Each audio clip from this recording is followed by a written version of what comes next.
Aliyekuwa naibu rais Rigathi Gachagua amepokea habari mbaya kutoka kaunti ya Murang'a, eneo bunge la Maragwa, baada ya mwandani wake kumtoroka na kuingia kwenye kambi ya William Ruto.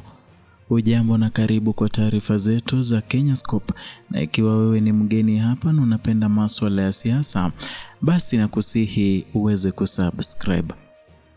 Mbunge wa Maragwa Mary Wamaua amethibitisha kuachana rasmi na kambi ya aliyekuwa naibu rais Rigathi Gachagua, akieleza kuwa uamuzi huu umetokana na nia ya kulinda maslahi ya wananchi wa eneo lake.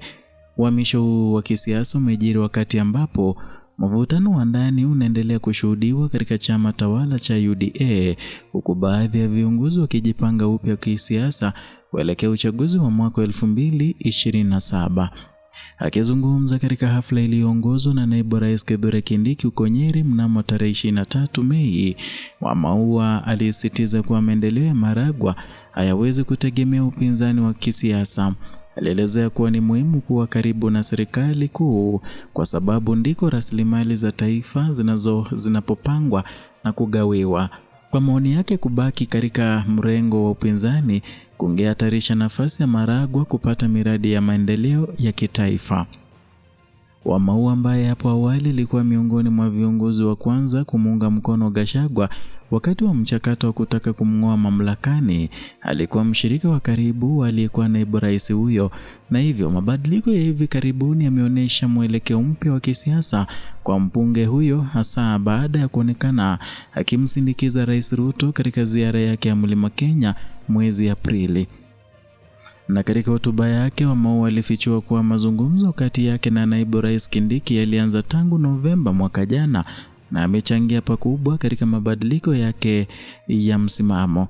Alieleza kuwa hata hakutaka kuona juhudi zake wakati wa kampeni za uchaguzi zilizomsaidia Rais Ruto kuingia madarakani zikipotea, huku wengine wakifaidika bila kuwa na mchango wowote wa kweli. Kulingana na Wamaua, siasa za tofauti za ndani ya chama haziwezi kuwa sababu za kumtenga na serikali ambayo aliisaidia kuunda. Alisisitiza kuwa kwa upande wake wa serikali ni njia sahihi ya kuhakikisha wananchi wake hawasaulike wakati wa uwanja ama ugawaji wa rasilimali na utekelezaji wa miradi ya maendeleo. Hatua ya Wamaua kujiunga tena na kambi ya Rais Ruto inatazamwa kama pigo kwa juhudi za Gachagua za kujijenga upya kisiasa kupitia uungwaji mkono kutoka kwa viongozi wa Mlima Kenya. Aidha, ishara hii inaweza kuwa mwanzo wa mabadiliko makubwa ya miungano ya kisiasa ndani ya chama tawala, huku viongozi wakitathmini upya nafasi zao kisiasa kabla ya uchaguzi mkuu ujao. Kwa sasa Wamaua wanajielekeza katika kujenga uhusiano wa karibu na viongozi wa serikali kuu kwa lengo ya kuleta maendeleo ya moja kwa moja kwa watu wa Maragwa, huku akitofautisha na siasa za upinzani ambazo anaamini hazina tija kwa wananchi wake.